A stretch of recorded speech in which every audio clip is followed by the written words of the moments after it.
మహబూబాబాద్ జిల్లాలో హృదయ విదారక ఘటన చోటు చేసుకుంది. ఓ తండ్రి తన ఇద్దరు పిల్లలకు ఉరివేసి తాను మరణానికి పాల్పడ్డాడు. ఈ దారుణ ఘటన తొర్రూరు ప్రాంతంలో జరిగింది. ఘటనపై సమాచారం అందుకున్న పోలీసులు ఘటనా స్థలానికి చేరుకొని 3 మృతదేహాలను తీయించి పోస్టుమార్టం నిమిత్తం ఆసుపత్రికి తరలించారు.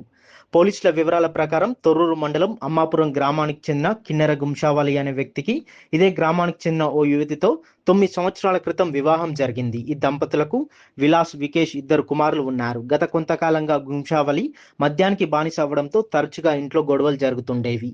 10 రోజుల క్రితం గొడవ భరించలేక అతని భార్య తన పిల్లలను తీసుకొని నానమ్మ ఇంటికి వెళ్ళింది. గుంషావలి అక్కడికి వెళ్లి పిల్లలకు చాక్లెట్ కొనిస్తా అని చెప్పి వారిని బయటికి తీసుకువెళ్లాడు. నాన్న పిలుస్తున్నాడు కదా అని చెప్పి ఆ పిల్లలు తన తండ్రి వెంట ఎంతో నమ్మకంతో వెళ్లారు. అలా వారిని తొర్రూరు వ్యవసాయ మార్కెట్ కమిటీ సమీపంలోకి తీసుకువచ్చి దారుణానికి ఒడిగట్టాడు.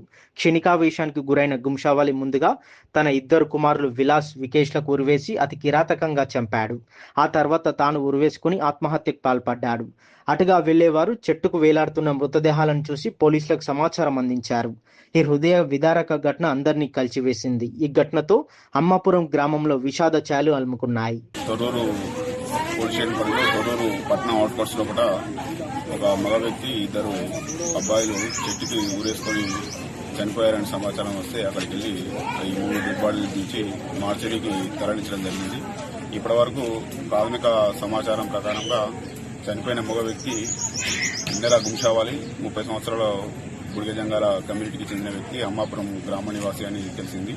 ఇతను 19 సంవత్సరాల క్రితము ఇదే అమ్మాపురం విలేజ్కి చెందిన ఆమెతోని వివాహం జరిగింది. అప్పటి నుంచి భార్యాభర్తలకు ఈయన తాగుడుకు అలవాటు పడడం వల్ల పంచాయతీలు ఉన్నాయని తెలిసింది. షాప్కి వెళ్ళి ఏదైనా కొనిస్తా అని చెప్పి ఉద్దేశంతోనే ఆయన బైక్ మీద తీసుకుని వెళ్ళిండు. అప్పటి నుంచి నేను నైట్ నుంచి ఆమె కూలికి వెళ్ళి వచ్చేసరికి కనబడపోయింది. వాళ్ళంతా వెతుకుతా ఉన్న క్రమంలో కూడా ఇది చనిపోయిండు అని చెప్పేసి తెలిసింది. ఇతను చనిపోయే ఉద్దేశంతోనే వాళ్ళ పిల్లల్ని కుటుంబ కలహాలతో ఆ పిల్లల్ని చెట్టుకు హ్యాంగ్ చేసి ఇతను కూడా సెల్ఫ్ హ్యాంగ్ చేసుకుని చనిపోయినట్టుగా ప్రాథమికంగా సమాచారం ఉంది. కేసు నమోదు చేసుకుని దర్యాప్తు చేస్తున్నారు.